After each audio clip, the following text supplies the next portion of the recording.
Hello and welcome to the Full of Beans podcast, a weekly podcast hosted by myself, Hannah Hickenbotham.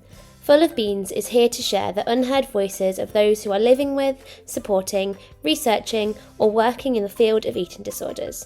Each conversation aims to bring a different perspective and understanding so that together we can learn, advocate, and connect to realise we are not alone in our struggles and that recovery is possible.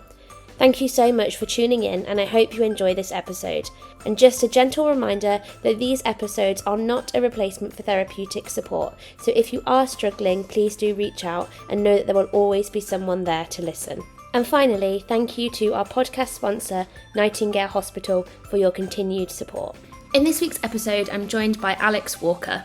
Alix is an eating disorder counsellor and coach and a wellbeing speaker who works with clients to overcome eating and body image difficulties following on from her own personal experience. This week's festive episode brings a real perspective of being in recovery at Christmas, with advice on how to navigate the season that isn't just a few quick tips feeling like they diminish the struggles of Christmas. I know for me, Christmas can be one of the most difficult times when you're living with an eating disorder. There's so much pressure and expectation, and this idea that the eating disorder might just go away for the day, or that you should actually just put it to the side for the day. I know it's not as easy as that, and I think that one thing is really important is embracing Christmas for what that means for you.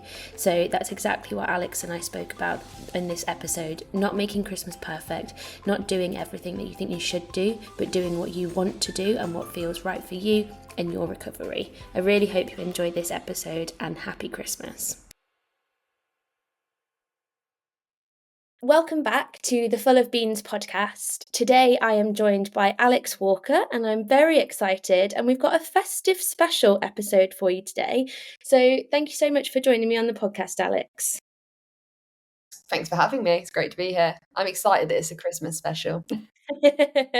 Yeah, it's feel like it's one of those ones where it's like it's exciting, but also for a lot of people very daunting, which I'm sure we will come to later to talk about those mixed emotions around Christmas and the festive season. Yeah, absolutely. I think it's very important. Yeah, for sure. So did you want to introduce yourself to the listeners? Yeah, I'm Alix Walker. I run Alix Walker Counselling. So I'm a counsellor and a coach. I work with people that have eating disorders and body image issues. Amazing.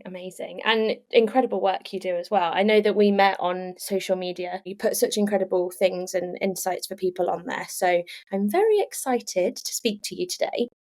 I thought a great place to start would be to maybe think of, I guess, some of the common struggles that you hear people when you're working with them talk about in relation to struggles with body image and food around the festive season. Yeah, absolutely. I mean, I think the list is very long of things that can come up when you have an eating disorder and body image issues this time of year. I think sometimes on social media it looks like recovery magically gets easier in this month of December. And I know for me and I know for my clients, it, if anything, gets harder, it gets worse. And there's so many reasons why. I think one of the main things is this whole season really does revolve around food, parties, work meals, Christmas markets, the Christmas dinner, Boxing Day dinner, whatever it may be. It just seems like food is everywhere. Yeah, I think you're totally right. And you know what you just said there, like it often, I think I guess when I was in my own recovery, like I just used to worry about the day, like Christmas Day. And I don't know about you, but for me, that was always actually the day that I felt was most manageable.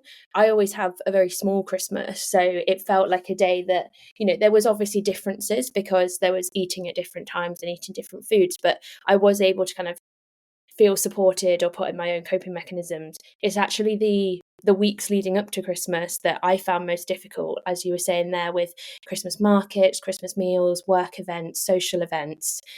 And that can kind of throw you off completely from your normal structure or your normal routine. I don't know whether that's something that you found with you and your clients as well.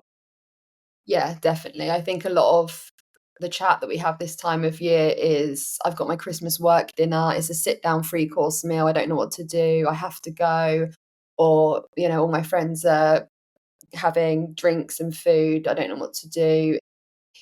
a lot of the social stuff leading up to, I mean, I went to Christmas markets this weekend, and I mean, 50% of the stalls are food related, and walking around there now, I can obviously help myself and have what I kind of see and fancy, but that would have been so scary and so daunting when I was in recovery, because I would have been able to smell it all, I would have wanted it all, I'd have been, feeling all of these really strong emotions inside, and wouldn't have been able to actually enjoy why I was there, be present and have a good time. Yeah, absolutely. And I can really resonate to what you're saying there. And I guess I don't know whether this would be a useful thing for the listeners, but I'm just thinking of maybe if I explain my response to that situation, and then maybe you could provide some advice or things that you maybe would suggest to your clients to help navigate that kind of event. And we could maybe go through a few different events that are common challenges for people. But for me, whenever I think of Christmas markets, is exactly what you've just said there. It's that pure and utter overwhelm of, not just the food, but the noise, the people. I find it hard enough to go into a shop and pick a sandwich, let alone when there's so much busyness around you at a Christmas market. And often I think what happens to me is I get so overwhelmed by the different smells, the different noises, people hustling and bustling, and almost feel that pressure to eat something or to engage, that I just don't want anything. And I wonder if that's something that you've heard from other people, and kind of what your advice would be for navigating something like a Christmas market. Yeah, absolutely. And I think what you've said is so common. And then we just decide not to have anything, and then we feel disappointed in ourselves or feel like we've taken step backs in recovery or whatever it may be. I think the first thing that I always tell my clients is just know that it's okay to not be having the best time in the world. It doesn't need to be perfect. You're allowed to feel upset. You're allowed to feel anxious. You're allowed to panic and cry while you're there. That's absolutely part of recovery, and it's fine to do so.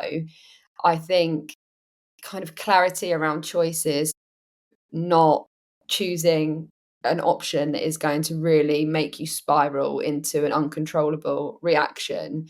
Just Mm. asking yourself maybe what feels least harmful, what feels safest for my body right now, what do I feel like I can manage and deal with. Maybe that's getting something with someone else and sharing it. Maybe, just trying to figure out for each individual what feels manageable, what do I think I'm going to be able to deal with. Not in the perfect way, because you're probably still going to feel a bit of guilt and maybe a bit of anxiety, but we just don't want people to be doing things that are just going to send them spiraling. I think that's what a lot of us do. We try and push ourselves and do these big recovery things, and it doesn't always work. Yeah, absolutely. And I think what you were saying there, I think rings true for the whole of recovery, in terms of not necessarily trying to make everything perfect. And what you were saying earlier about social media, I think that Christmas markets and Christmas social events and stuff are really bad for that, in terms of people posting pictures and it looking like they're having a perfect time. I personally, I think this is maybe more of a neurodivergent thing, but can't think of anything worse than going to a Christmas market. But I think that, for a lot of people, that is something that they enjoy and they want to do with their friends. But as you said, choosing an option that feels manageable, rather than, if you're already in that situation feeling anxious and that's all heightened, maybe that's not the time to do something that, really is out of your comfort zone. But equally, if you want to do something that's out of your comfort zone, making sure that you've then got support afterwards. Because I think for me, another thing that comes to mind in this sort of situation is maybe being able to do it in the moment, but then that intense guilt and anxiety afterwards. And I think a lot of the time, as I was getting further on in my recovery, I was able to do something in the moment to engage or to, be with other people. But it was then when the event was over, feeling that real guilt and shame that then lingered quite a lot afterwards. Do you have any advice for those sorts of feelings? Absolutely. And I think the first thing is just expecting the emotional crash. Like, don't fear Mm. it. So have a bit of a preparation plan in your head of, okay, I'm with my mum or dad or boyfriend or girlfriend. I can talk to them later if I'm feeling overwhelmed. Know that it might feel really rubbish. It might feel overwhelming, but you've probably felt like that before and you've probably got through it. Remind yourself that it's completely normal. So I think a lot of us, what we try and do is after a challenge, we try to fix the feeling. So we try and restrict or compensate, apologize, do all of this stuff, minimize what happened, kind of scramble for, to let yourself fix that panic rather than sitting in it and acknowledging that it's normal and it will pass. I think they're my kind of main things. Obviously, a lot of people that work with me have tech support. So my client might message me and say, I'm at a Christmas market, there's donuts here, I'm going to challenge them. And I'll ask them, okay, does that feel like something that's manageable for you at the moment? And they might say, yeah, I feel like I can. And then they'll do it, and then they can message me after, and we can talk through all of those really difficult feelings and work through them together. If they say, oh, I'm not sure, I'm feeling really scared, maybe they're feeling really overwhelmed, they're not with someone that can talk to them through it, then we'll say, okay, well, maybe that's not the safest option for you right now. Is there something else that you can challenge and try and do instead? Yeah, absolutely. And I think that's the thing, isn't it? I think so often in recovery, there's this tendency or this desire to want to jump in at the deep end. And I don't know, when I was in recovery, I remember putting this video up once of me jumping off a cliff into the sea. And it honestly must have taken me about an hour to get up the courage to then jump into the sea. And I remember kind of saying to myself, this is what recovery needs to look like. You've got to just jump in and, just believe that everything will be okay. And I think in some approach, sometimes that could be great for people, but actually my recovery was a lot gentler than that. And it was kind of just taking things step by step. As long as the overall trajectory was, positive and leaning more into a recovery space, I think that you don't have to necessarily throw yourself in at the deep end and do something that absolutely terrifies you, because sometimes that can actually lead to regression or, just resorting back to the eating disorder because that feels safe. And even though it might not be, the most healthy behaviors and things like that, when it feels safe, it then feels hard to pull away from. Yeah, definitely. And I think for me, when I got to a place where recovery felt a bit more stable and I felt like mentally I'd done a lot of healing, then, if I was at a Christmas market and there was a not very scary option and a very, very scary option, I would purposely choose the scariest option, do the opposite of what the eating disorder wanted me to do. But I did that because I knew that I could sit with all those really difficult feelings that were coming after. Whereas at the beginning of my recovery, I would have just chose a smaller challenge that felt more manageable in that moment. Yeah, I think that's a great idea. It's kind of over time you build up that resilience and that ability to navigate those emotions. So kind of a step-by-step approach can be really good. Another question I wanted to ask you, because I found this really difficult in my recovery. You mentioned kind of at the Christmas market and hopefully being with somebody that you can talk to and, can have their support. I think one thing that can be really difficult is work parties, because I think there's the kind of, your colleagues may not know what is going on for you in regards to your eating disorder or what might be supportive. But there can often be a pressure to attend and to engage and what have you. What would your suggestions be for kind of things like work Christmas parties to navigate those in recovery? I always say to my clients, I mean, I'm the queen of dipping out of places early because that I like kind of just disappear without saying goodbye. So I always say to clients, you do not have to stay the whole time. You can leave when you want. You're allowed to come late, leave early, dip in and out. Your contract doesn't say you have to stay for the whole Christmas party and go through mental torture if you don't want to. So give yourself permission before you go and have a bit of an exit plan of, okay, if I feel like this, then I can maybe text this person to pick me up, or I can go next door and have a coffee, or I can just go outside and get some fresh air, or I can just get a cab home and leave. I think having that in place before you even go is really helpful. And I think that can reduce a lot of the anxiety. Because I think if you feel like you're trapped somewhere, the anxiety is just heightened immediately anyway. Yeah, absolutely. And I don't know whether this is just my brain that works in this way, but so I at the weekend, one of my friends had invited me to go to a drag show, and I really, really wanted to go, but I was so incredibly exhausted because I'd had quite a busy week last week. And so in my mind, I just kept being like, no, I don't want to go. I don't want to go. It's going to be a lot. I don't want to go. I don't want to go. And then as soon as I said to my friend, I'm not sure I'm going to come, I then all of a sudden wanted to go. And it was as though I'd given myself that grace of, well, you don't have to go if you don't want to.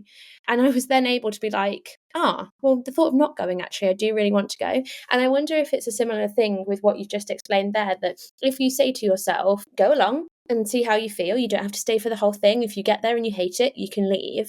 I feel like giving yourself that grace and that compassion of being able to just do what feels right for you and what you need in the moment can often be quite encouraging and inviting to go. And then knowing that if you really want to leave, then that is absolutely fine.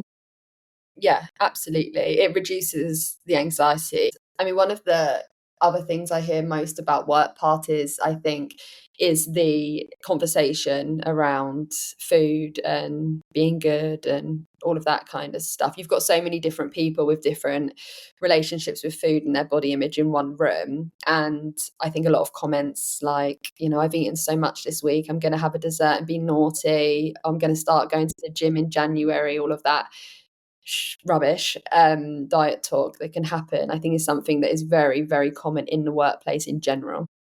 Yeah, absolutely. Do you know what? I mean, obviously I'm self-employed now, but I remember, because I worked I got my first job during COVID, that was online. And then I remember going into my first in-person job and I was absolutely astonished by how much diet talk there was. Like, I have never in any environment experienced that before. And obviously I've been in places where there's been people from different walks of life before, but I find it incredible how all workplaces seem to be so focused on diet culture and chat about it. And part of me wonders if it's like a common ground conversation people know that they can have, because everybody has a relationship with food and their body, and it's almost like, in a weird way, talking about the weather.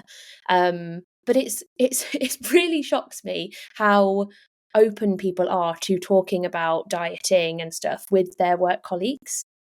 Yeah, absolutely. I think you're having a lot of your meals together and you're seeing, I mean, you see people Mm, at work more than you see people at home. So I think the conversations do unfortunately come up. I know when I worked in an office, it was rife. I mean, I was working with all sort of like 50 to 60-year-old women that had been to Slimming World and Weight Watchers and been dieting their whole life. So that was just, I guess, their mindset. They were really, really in the depths of diet culture in the way that they fought.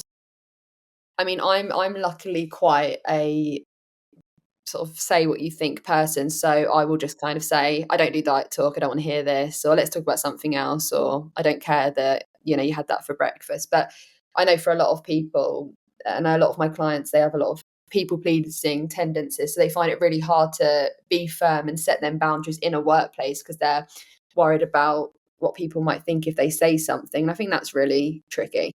yeah, I think it's that kind of, like you say, that people-pleasing nature, that pressure to engage in the conversation. And I think for, a lot of people that have struggled with eating disorders, there's often that of not quite feeling like you fit in. I think a lot of us will avoid confrontation like the plague. So if you then have to kind of say to people, I actually don't want to talk about that, that can be then met with confrontation. And I just don't think that that sort of chat is appropriate for work. So, well, it's not really appropriate for anywhere, but anyway.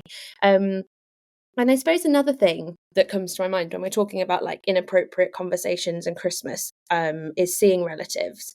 Now, I mentioned at the start, like I feel very lucky in this fact that I have a very small Christmas with my like parents and my partner, and so conversations about diet or weight just don't come up. And even I think because I'm obviously so open about my experience, even with kind of my grandparents and stuff, they know very much not to have those topics. But I think if you have got extended family that maybe you haven't seen all year and then you're seeing them, your weight could have changed in obviously both directions.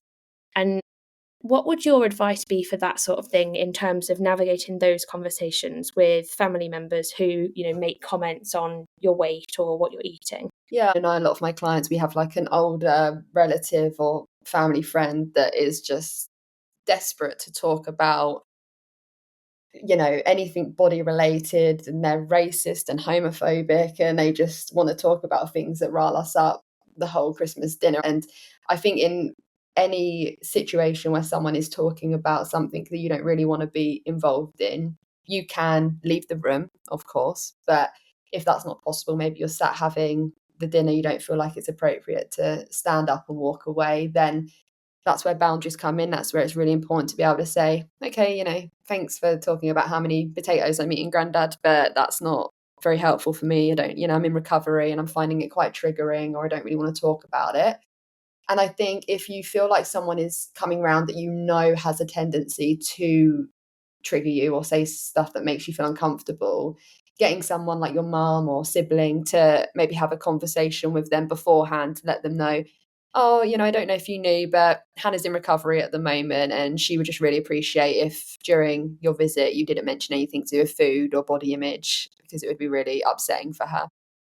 Yeah, and not to be a devil's advocate, I think in an ideal world, that is the perfect situation to be able to have that conversation with family members and, ask for those topics not to be brought up.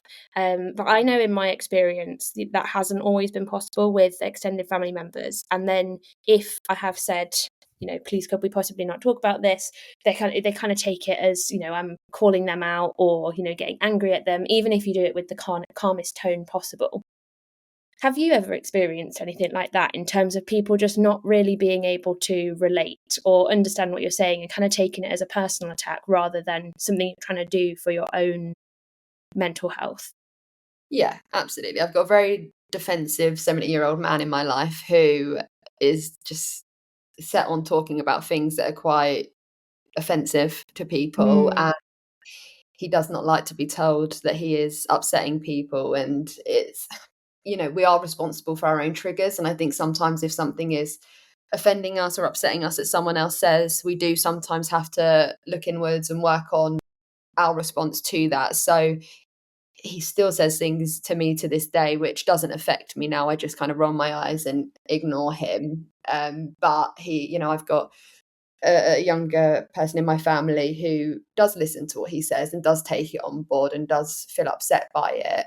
And so, we have to look at her response to that and why she's getting so upset by it, and just try and really reframe that for her and say, okay, well, he's saying it maybe because of this, or he doesn't know any better, or, it's so difficult because sometimes these people in our lives, they are also victims of diet Mm. culture, what they've learned. So they believe it as much as we used to when we were in the depths of it, that sugar's bad or carbs are bad. They believe that to their core, like we did. We've just unlearned it and are doing the work. They're not. So sometimes as well, I just try and have a bit of empathy for that person. Like, they don't actually know what they're talking about. It's quite sad that they feel that way.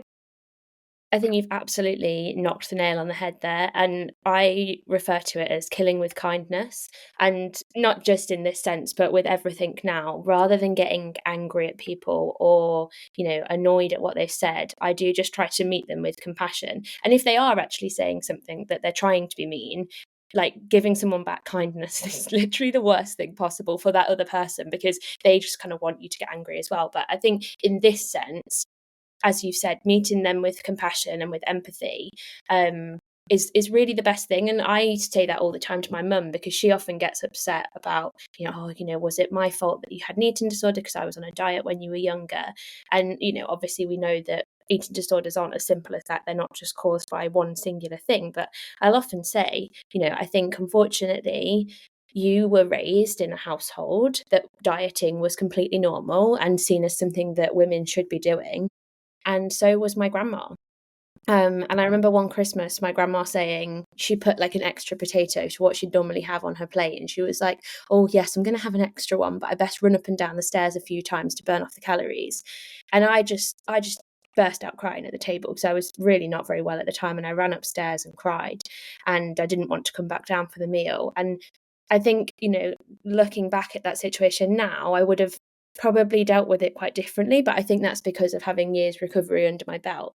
But now I look back on that situation and I do just think, whilst it's not great that she has then passed on that mentality to my mum and to me, also really sad that still at, whatever age she is, she's still holding on to those thoughts about food and, being good enough and having to burn off the calories and everything like that. Like, I would really hope that you would reach a certain age and not care anymore. But I think the reality is that we're all quite mind boggled with those thoughts and hold on to those things. So it really is just quite sad that still after years, that's been passed on through the generations.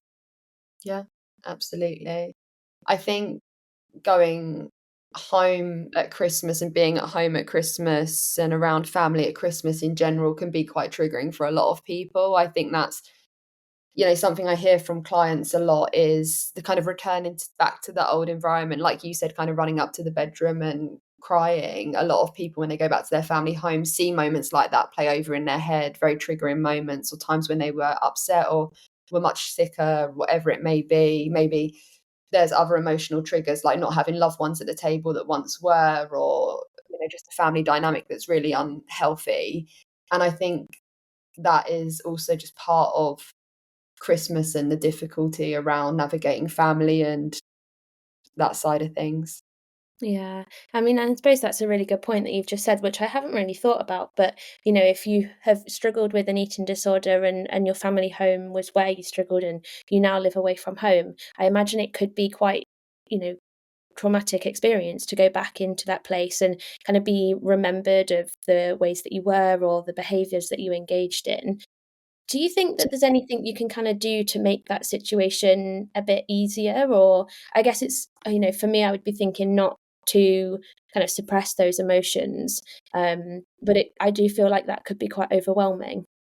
Yeah, absolutely. And I mean, my mum and dad have moved now, but when I used to go back to the family home and go into my old bedroom, I mean, they turn it into another room that wasn't my bedroom as soon as I walked out the door. But as soon as I did walk into that room, I could just see myself really sick, like in bed and doing jogging on the bloody spot in that room. Like all of these memories would replay in my head.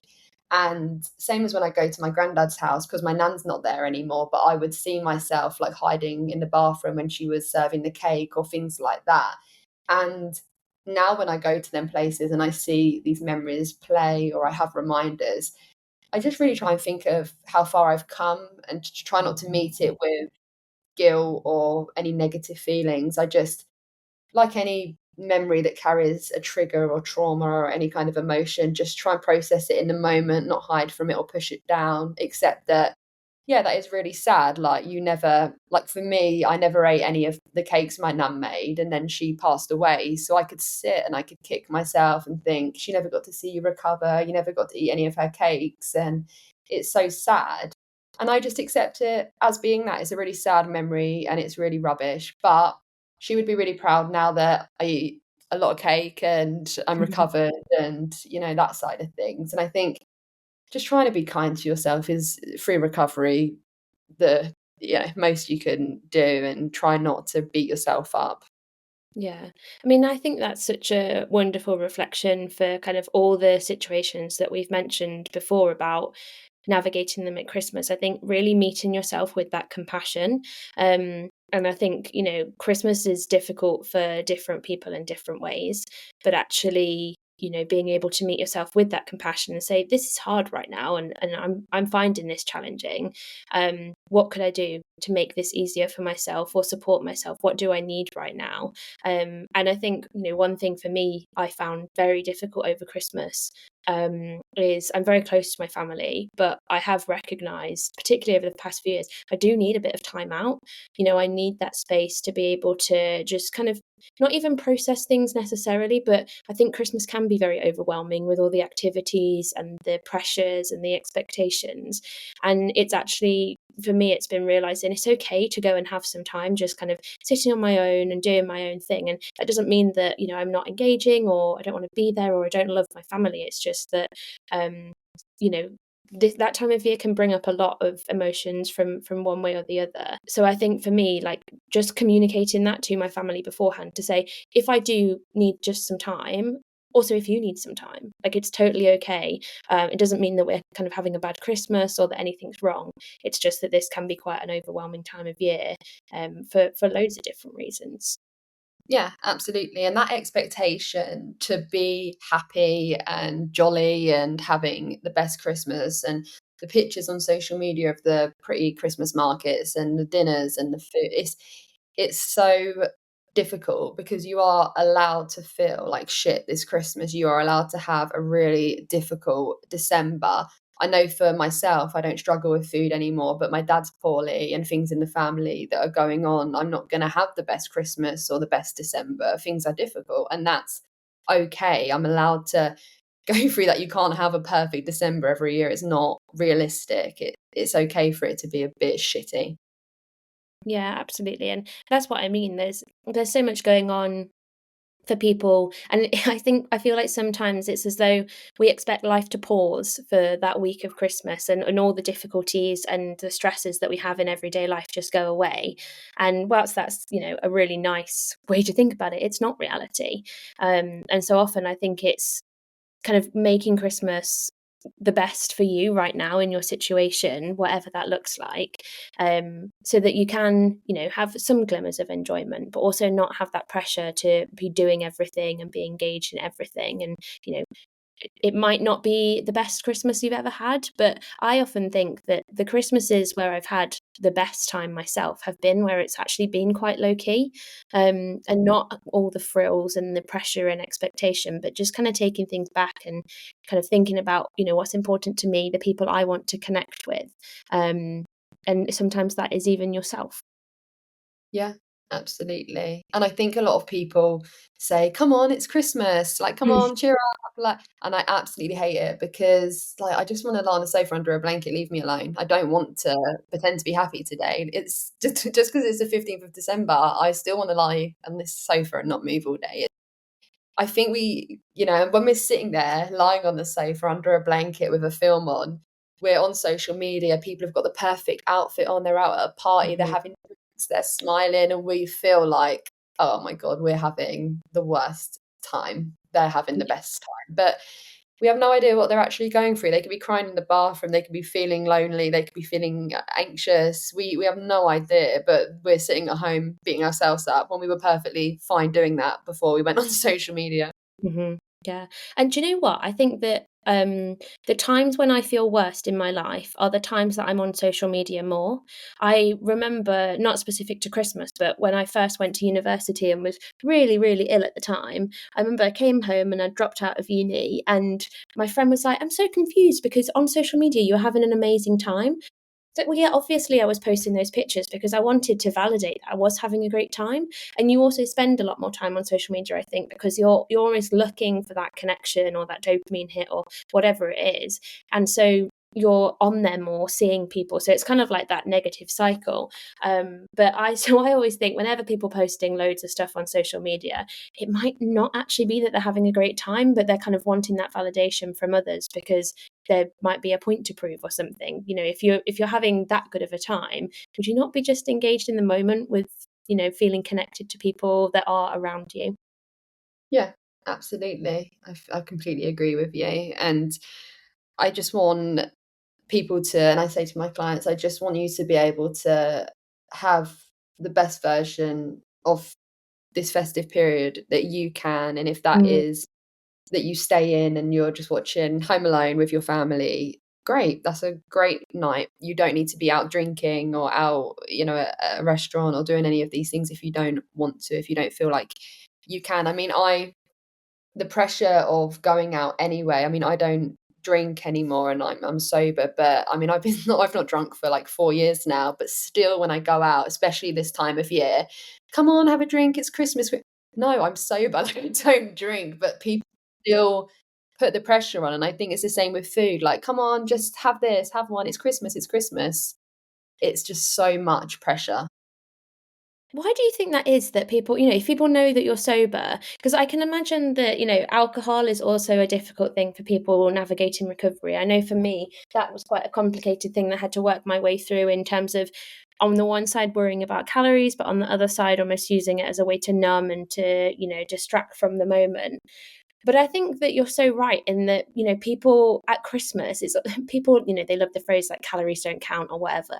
But it is as though Christmas is this time where, like, no matter what, like, involvement you have in life. I mean, I often have it like I'm vegetarian and people are like, "Oh, it's Christmas, why don't you just eat some meat?" And I'm like, "Because I'm vegetarian and it's just because it's Christmas." Like, there's lots of things I can enjoy, but my morals don't go out the window, or like the things that I value.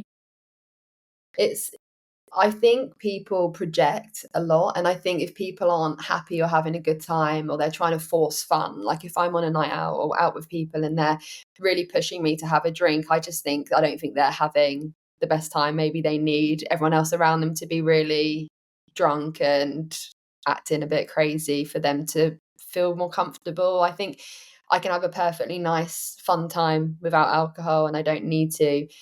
And so I just put it back onto the other person, really, and think, why do they want me to drink so much? Like, Mm. why are they forcing this on me so much? Yeah, no, I think that's a really good idea. I think it's often, I mean, I very rarely drink now, and people will be like, "Oh, go on, like, have one. It'll be loads better. It'll be loads of fun." And I'm like, maybe for you, Yeah, but also definitely. I can be very fun without it. So maybe just because you can't, but yeah, I think that there's just people have this idea of what Christmas should look like, and how it will make a better Christmas. And I was actually speaking to someone the other day who said, they've recently separated from their partner, and their children are grown up now, so this Christmas they're going to have Christmas on their own, and they're just going to potter about, and they're just going to have what kind of is a normal day for them but without work. And she said she absolutely can't wait, and that is going to be brilliant for her because there's no pressure, there's no expectations, she can just enjoy herself and her day. So I think that I love this for people, of being able to just do what feels right for you and enjoy the day, rather than having all this kind of forced upon you that you have to do certain things if that's not what you fancy doing. Yeah, absolutely. Couldn't agree more. Yeah. Well, Alix, thank you so much. I've really enjoyed chatting to you, and I think this will be really useful for people because rather than just saying, smile and keep going, we've actually been quite realistic about the experience and, finding what works for you. So thank you so much for joining me. Where can people go to find out more about you? I think the best place to find me is Instagram. My Instagram is counselling with Alix, Alix, and also in the link on Instagram, in the bio, you'll find the link to all of my website and other information. Amazing. Well, I hope you have a lovely Christmas in whatever that looks like for you. And I will speak to you very soon. Amazing. Thanks so much. Thank you so much for listening to this week's episode on the Full of Beans podcast. I really hope you did enjoy it. As a little reminder, this is not a replacement for therapeutic advice, so please do seek support if you are struggling, and know that there will always be somebody there to listen. Many thanks once again to our podcast sponsor, Nightingale Hospital. Have a lovely week, and I will see you next week for another episode of the Full of Beans podcast.